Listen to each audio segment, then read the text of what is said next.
Muito bem, como vocês sabem, ocorreu um acidente aí com o Augusto Liberato, o famoso Gugu, da televisão brasileira, né, dos 90, da década de 2000, enfim. Todo mundo conhece aí o apresentador. E hoje, necessariamente por conta disso, mas aproveitando, né, a circunstância tão traumática, eu resolvi falar de acidente na perspectiva da filosofia, principalmente de Aristóteles, mas não só Aristóteles, a gente vai tratar aqui também com outros autores. Vou seguir aqui o método do menino do Acre, né, escrevendo coisas aqui na parede, porém, claro, né, tentando, na medida do possível, ser didático, tá certo?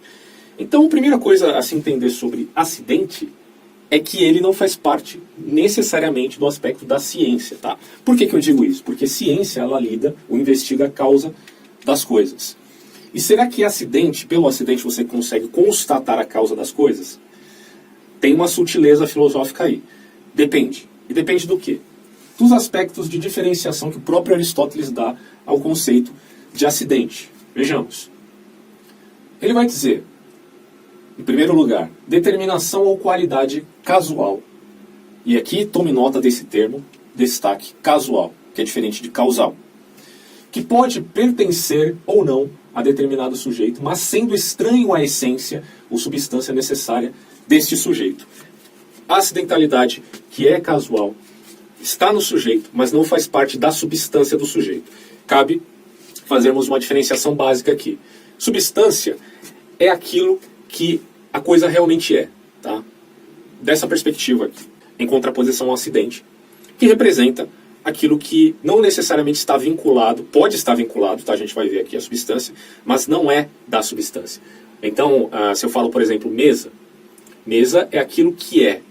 Agora, se eu falo mesa de vidro, bom, a mesa é de vidro, mas o vidro é um acidente, porque a mesa pode ser de madeira, pode ser de ferro, pode ser de várias outros materiais, certo? Então, neste caso, o primeiro aspecto aqui, Aristóteles deflagra a questão de casualidade, ok? Só que não é só isso. Você pode também falar aqui de substância como qualidade não pertencente à essência ainda, mas é vinculada a ela causalmente. E aqui, causal, deflagrado aqui como acidentalidade por si. Acidentalidade por si é diferente de acidentalidade casual, tá bom? Essas duas perspectivas aqui a gente vai trabalhar na medida do ponto de vista aristotélico, mas isso vai se transformando no decorrer do tempo, até nós chegarmos a um termo um tanto paradoxal, aí, por conta de mudanças históricas, né, dessas investigações filosóficas. E, portanto, nós chegamos aqui a terceira maneira, né, de nós vermos o aspecto da substância, uma determinação ou qualidade qualquer do sujeito que pertença ou não à sua substância necessária. Então, aqui abre-se um precedente. Pode ser que pertença sim à substância necessária. E nesses dois casos aqui, 2 e 3, haverá a possibilidade, enfim, de se fazer ciência de acidentalidade. Vejam vocês, senhores. Bom, segundo Aristóteles, voltando aqui a esses dois aspectos, acidente não é nem a definição, nem o caráter, nem o gênero, mas apesar disso, pertence ao sujeito. Pertence ao sujeito a acidentalidade. Mas não é definição, não é caráter, não é gênero. O acidente está fora, ok, da essência necessária e, portanto, pode pertencer ou não ao objeto a que se refere. Daqui se deriva, e aí tome nota da diferença entre determinação, tá? Porque acidente pode ser determinação ou qualidade, mas não é necessariamente definição, beleza? Bom, está fora da essência necessária e, portanto, pode pertencer ou não ao objeto a que se refere. Daqui se deriva dois significados que são esses aqui. Mais especificamente, ponto A e ponto B. O acidente, no caso A, pode ser casual, que se refere à causa indeterminada. A gente vai explicar melhor. Exemplo, um músico pode ser branco, certo? Ou negro, enfim, mas para um músico isso é indiferente. Logo, não acontece por necessidade, pois acidente aqui é tudo que ocorre por acaso. É por acaso que o músico é negro, é por acaso que o músico é branco, é por acaso que o músico é japonês, é inglês, francês e por aí vai. Bom, em outros termos, a gente vai falar dos exemplos aqui, tá? A e B, mas ainda um comentário. Em outros termos, entrelaçamento, isso aqui é acidente casual, entrelaçamento de várias causas, mas sem uma causa determinante que assegure a sua ocorrência de modo constante. Se não há uma ocorrência de modo constante, é casual, é causa indeterminada. Na verdade, é o entrelaçamento de várias causas. Não há como você colocar isso como determinante. Logo, isto não pode ser dado como ciência do ponto de vista aristotélico. Agora, na perspectiva segunda, B, acidente não casual, porque é causal. Pertence ao objeto em virtude daquilo que o objeto é, mas não pertence à substância propriamente dita. Casual, causal. Casual, causal. O A. Relampeja, isso aqui é os exemplos do próprio Aristóteles. Relampeja enquanto alguém caminha.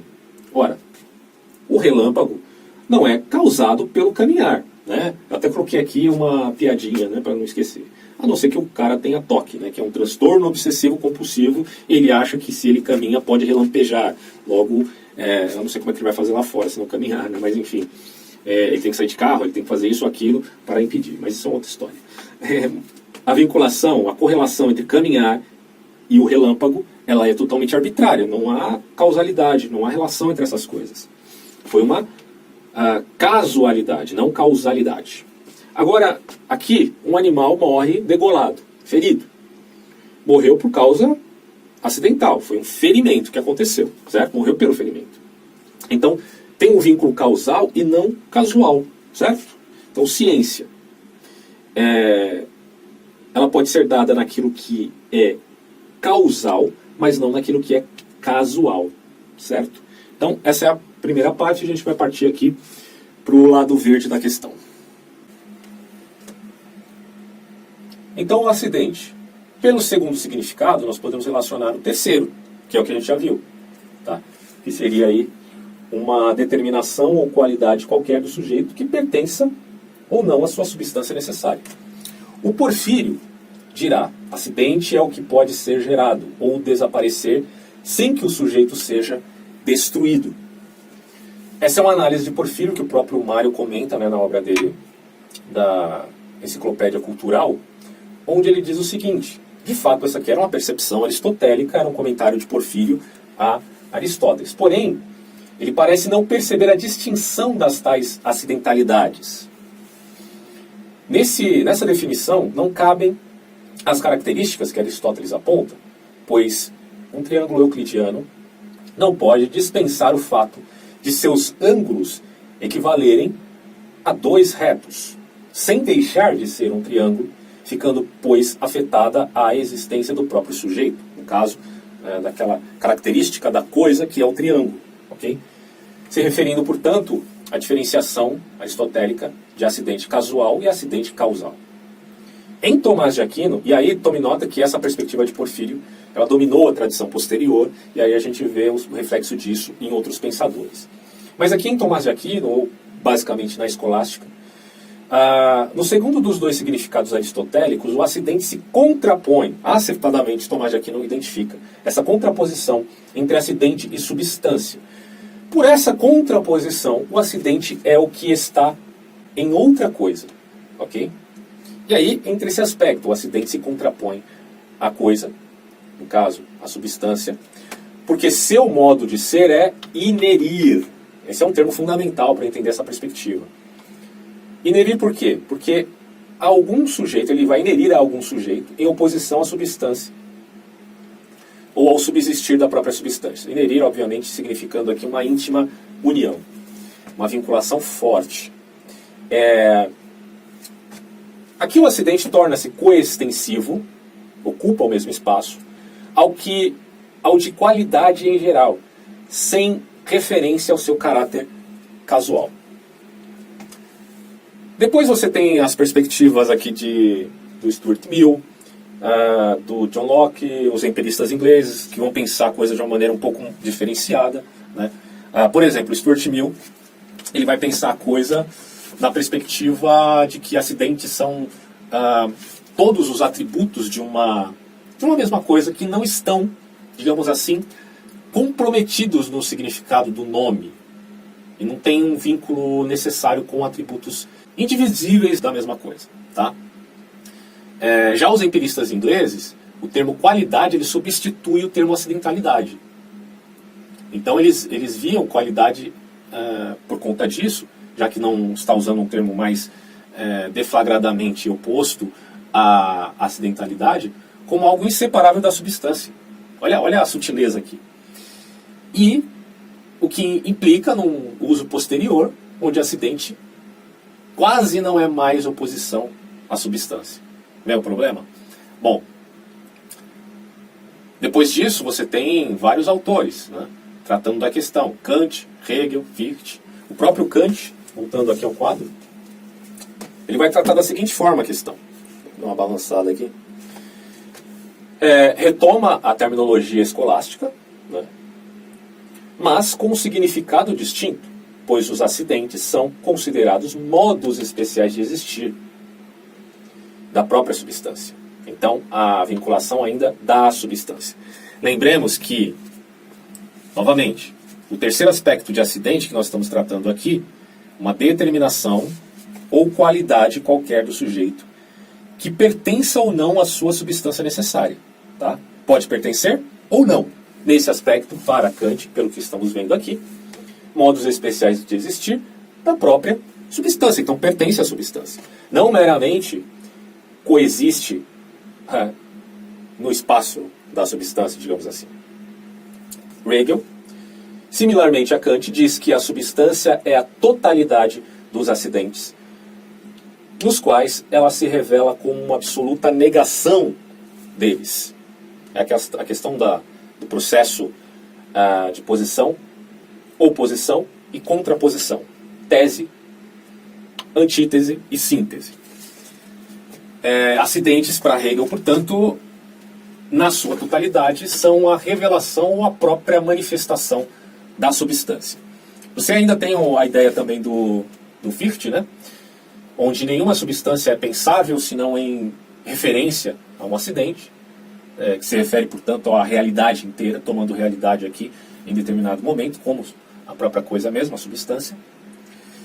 E aí é que entra o ponto fundamental, não tive espaço para escrever aqui, mas é basicamente o paradoxo da mudança histórica que acontece no conceito, porque ele começou significando qualidades menos ligadas à realidade, ou causais. Aliás, melhor, né? Casuais, né? Só que acabou por significar todas as determinações da realidade, fazendo parte, portanto, da vinculação com a substância. Né? Isso é bem curioso. Tem um trecho que o autor chamado Lalande, exposto pelo Mário, diz o seguinte: acidente disse de tudo quanto sucede de maneira contingente, ou fortuita, ou desagradável. Então, nesse caso aqui, todo acidente é contingente, não necessário, não absoluto. É aquela terminologia do simpliciter. Não é absoluto, não é simpliciter. Ele é contingente. Um outro ponto que a gente pode destacar aqui é a questão da Santa Ceia, né? Ou que a gente pode chamar, do ponto de vista dos católicos aí, de Eucaristia. Eu não sou católico, tenho vários motivos para não sê-lo, mas posso dizer que essa perspectiva é muito fundamental na doutrina católica, e alguns até concordam, mesmo não sendo católicos. Por quê? Não é o meu caso, tá? Mas eu só vou expor a questão aqui. Na Eucaristia é oferecida ali a hóstia, né? Então, quer dizer, a substância do pão e do vinho vai se tornar a carne, no caso do pão, a carne, mas no ponto de vista do símbolo, ocorre de fato a transubstanciação. Mas a transubstanciação, ela não é vinculada à acidentalidade, percebe?